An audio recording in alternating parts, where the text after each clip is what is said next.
नमस्कार दोस्तों, मैं श्री राम कुमार और आप सभी का आरडीएस क्लासेस पर स्वागत करता हूं। जैसा कि आप लोग समांतर श्रेणी पढ़ रहे हैं और उसमें प्रश्नावली 5.2 का क्वेश्चन सॉल्व हो रहा है, ठीक है। उसमें हम लोगों ने 16 क्वेश्चन कर लिए और आज मैं आपको 17 नंबर क्वेश्चन कराने वाला हूँ, ठीक है। यानी कि 17 नंबर से हम लोग स्टार्ट करते हैं। तो 17 नंबर क्वेश्चन क्या है, एक समांतर श्रेणी है यानी कि एपी दिया गया है 3, 8, 13 और 253। इसमें कह रहा है कि इसमें अंतिम पदों से 20वां पद ज्ञात कीजिए। यानी कि हमें क्या करना है कि अंतिम से 20वां पद क्या होगा उसको हमें निकालना है। अभी तक हम लोग क्या सीखे हैं कि इधर से यानी कि आपका लेफ़्ट से राइट निकालना सीखे। यानी कि अगर लेफ़्ट से राइट दिया गया है समांतर श्रेणी तो हम आसानी से निकाल लेते थे, लेकिन अभी क्या कर रहा है कि अंतिम से निकालने के लिए यानी कि हमें इधर से निकालना है। तो हम क्या करेंगे कि इधर से ना निकाल कर हम इधर से ही निकालेंगे, लेकिन कैसे उसको देख लेते हैं। तो पहले आप लोग यहाँ पे देखिए कि इसका अगर हम सर्वांतर निकालते हैं, इसका हम सर्वांतर अगर निकालते हैं तो क्या हो जाएगा, d बराबर क्या होता है a2 माइनस a1, ठीक है। a2 आपका दिया है 8 और -3 हो जाएगा, यानी कि यहाँ पे क्या हो गया 5 हो गया। अगर हम इसी को उलट दे तो ये क्या हो जाएगा, ये +5 है इसका सर्वांतर, तो उसका क्या हो जाएगा -5 हो जाएगा। तो चलिए इसको पलटते हैं, ठीक है। तो यहाँ पे देखिए जैसे अगर हम इसी को पलटते हैं तो ये हो जाएगा 253, ठीक है। अब 253 में क्या करेंगे, हम -5 घटा लेंगे, क्योंकि देखिए अगर सीधा है तो +5 है, यानी कि अगर हम 3 में 5 जोड़े तो 8000 है, 8 में अगर 5 जोड़े तो 13000 है, फिर 13 में 5 जोड़े तो 18 आ जाएगा, ठीक है। तो उसी तरह क्या करना है, हमें उलट के लिखना है, तो इसमें से -5 घटाते जाएंगे तो ये समांतर श्रेणी हमारा बन जाएगा। तो यहाँ पे क्या हो जाएगा 253, फिर 248 हो जाएगा, फिर 243 हो जाएगा, ठीक है। ऐसे करके आपको फिर यहाँ तक पहुँच जाएगा, यानी कि फिर यहाँ पे 13 हो जाएगा, 8 हो जाएगा और 3 हो जाएगा, ठीक है, अगर इसको पलटते हैं तो। अब इसका अगर सर्वांतर देखिएगा तो सिंपल है कि -5 हो जाएगा। कैसे, तो इसका भी देख लेते हैं। जैसे कि d बराबर क्या हो जाएगा a2 माइनस a1, और ये हो जाएगा 248 माइनस 253 जब कीजिएगा तो ये क्या हो जाएगा -5 हो जाएगा, ठीक है। अब हमें क्या कह रहा है कि 20वां पद निकालना है अंतिम से, तो हमने क्या किया है कि अंतिम से ही लिख लिया है, ठीक है। यानी कि अब हमें शुरुआत से ही 20वां पद निकालना है। तो यहाँ पे क्या हो जाएगा n बराबर यानी कि 20 हो जाएगा, 20वां पद निकालना है तो, ठीक है। और a क्या हो जाएगा, a आपका हो जाएगा 253, ठीक है। अब आप लोग को एक फार्मूला याद होगा an का, ठीक है। तो an बराबर क्या होता है, a plus n minus 1 into D होता है, ठीक है। अब जितना हवा पद आपको निकालना है वहाँ पे n का वैल्यू पुट कर दिए। जैसे कि हमें यहाँ पे अगर n की जगह 20 पुट करते हैं तो a20 का मतलब क्या होता है 20वां पद, ठीक है। तो a कितना है तो 253 है, प्लस n कितना है 20 माइनस 1 गुने, और d कितना है, इसका अगर d देखें तो देखिए इसका d कितना है -5 है, ठीक है। तो यहाँ पे हो जाएगा गुना -5। अब इसको सॉल्व कीजिएगा तो ये हो जाएगा 253 प्लस 20 माइनस 1 19 हो जाएगा, गुना -5। फिर ये हो जाएगा 253 और 19 बचे 95, चूँकि यहाँ पे माइनस है तो यहाँ पे भी माइनस हो जाएगा, तो 95 यहाँ पे घटा लीजिए। तो ये क्या हो जाएगा, और ये हो जाएगा आपका 13 में से 5 जाएगा तो 8 हो जाएगा, ठीक है। और फिर यहाँ पे 4 बच जाएगा, 4 में से 9 जाएगा तो यानी कि 14 में से 9, तो ये हो जाएगा 5 और ये हो जाएगा 158, यानी कि ये 20वां पद जो होगा अंतिम से जो 20वां पद होगा वो हमारा 158 हो जाएगा। यही आंसर हो गया, ठीक है।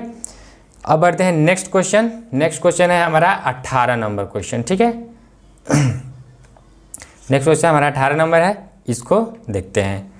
तो इसमें देखिए क्या कह रहा है कि किसी एपी के चौथे और 8वें पदों का योग, यानी कि चौथा पद प्लस 8वां पद, यानी कि दोनों का योग क्या दिया है कि 24 दिया है, ठीक है।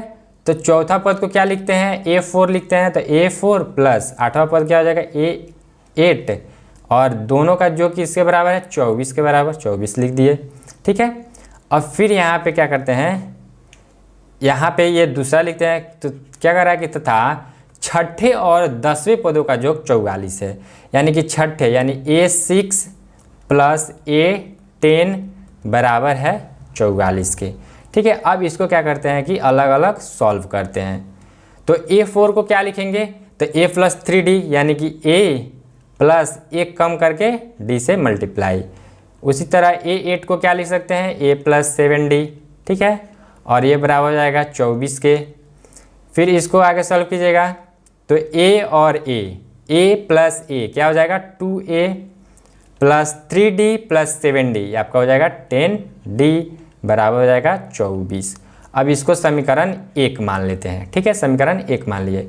फिर इसको भी क्या करते हैं, सॉल्व करते हैं। तो A6 को A प्लस 5D लिख देंगे प्लस A10 को A प्लस 9D बराबर 44 के है, तो 44 लिख दिए। ठीक है, अब फिर आगे सॉल्व कीजिए तो ये हो जाएगा A और प्लस A, ये क्या हो गया 2A प्लस 5D और प्लस 9D, ये क्या हो जाएगा 14D बराबर दिया है 44 के, और इसको समीकरण 2 मान लेते हैं। ठीक है, अब क्या करते हैं कि समीकरण 2 में से एक को घटा लेंगे। ठीक है, समीकरण 2 से एक को घटा लेंगे। तो यहाँ पे क्या लिखेंगे कि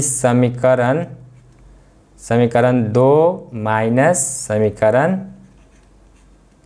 1।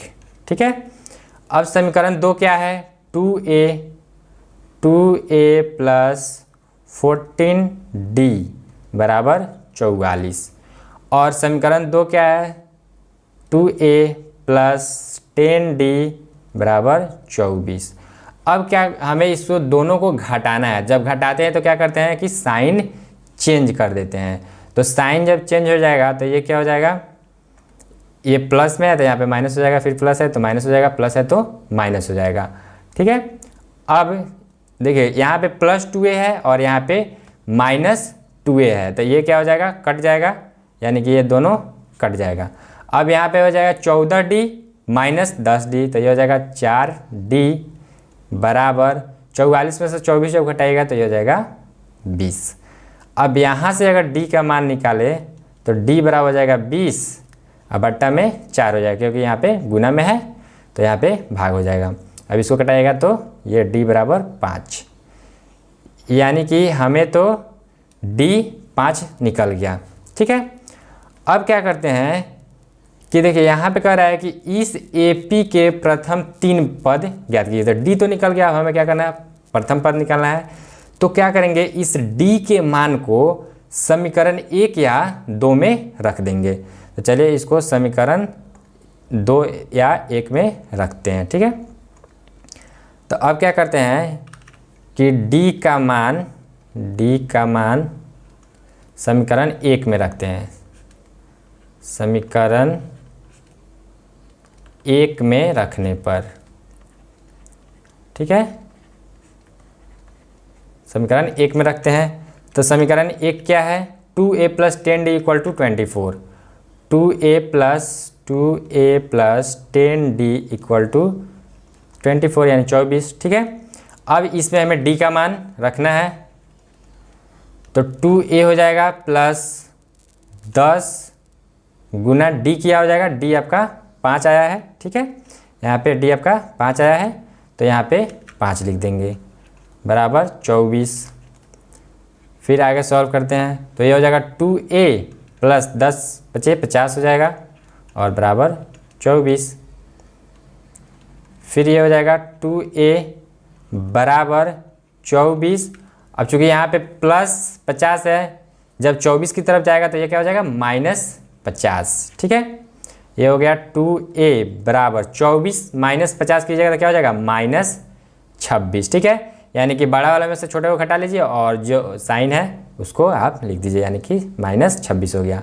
अब यहाँ पे A बराबर क्या हो जाएगा माइनस 26, और यहाँ पे 2 गुना में इधर आएगा तो भाग हो गया, और इसको कटाइएगा तो माइनस 13 आ गया। ठीक है, तो A का मान क्या हो गया माइनस 13 और D कितना आ गया 5। ठीक है, अब हमें क्या करना है कि प्रथम 3 पद निकालना है। तो प्रथम 3 पद निकालने के लिए हम क्या करेंगे कि पहले देखिए, अगर हम प्रथम पद अगर हम मुझे पता है तो उसमें क्या करेंगे कि सर्वांतर को ऐड करते हैं तो नेक्स्ट वाला पद आ जाता है, फिर उसमें अगर सर्वांतर को ऐड करेंगे तो नेक्स्ट वाला पद आ जाएगा, और इसी तरह करके हम क्या करते हैं, एक समांतर श्रेणी बना लेते हैं। तो वैसा ही हमारे पास क्या है कि प्रथम पद -13 है। ठीक है, प्रथम पद क्या है, -13 है। जैसे कि आपका प्रथम पद A1 हो गया, ठीक है, फिर दूसरा पद क्या हो गया A2, और A2 को क्या लिख सकते हैं, A1 + D, और A3 को क्या लिख सकते हैं, A2 + D। ठीक है, तो A1 तो हमें -13 मिल गया, और A1 + D यानी कि A1 क्या है, -13 है, और D क्या है आपका 5 है। तो यहाँ पे देखिए -13 + 5 की जगह तो क्या हो जाएगा, -8 हो जाएगा। तो यहाँ पे क्या लिखिएगा, -8। फिर इसमें अगर इसको निकालना है तो A2 यानी कि -8 में आपको +5 करना पड़ेगा, तो ये क्या हो जाएगा, -3। और यही हमारा क्या है कि प्रथम 3 पद है, यही निकालना था, और ये हमारा आंसर आ गया है। ठीक है, तो आज के लिए इतना ही रखते हैं, फिर मिलेंगे नेक्स्ट वीडियो में, और इसके आगे जो नेक्स्ट क्वेश्चन है उसको सॉल्व करेंगे। अगर आप लोगों ने क्वेश्चन बैंक खरीद लिया होगा तो उससे भी आप लोग इसका प्रैक्टिस कर सकते हैं, यानी कि जितना भी समांतर श्रेणी का क्वेश्चन है उसको प्रैक्टिस आप कर सकते हैं। अगर आपको इसमें कोई भी दिक्कत आती हो तो आप कमेंट भी कर सकते हैं। तो मिलते हैं नेक्स्ट वीडियो में। जय हिंद, जय भारत।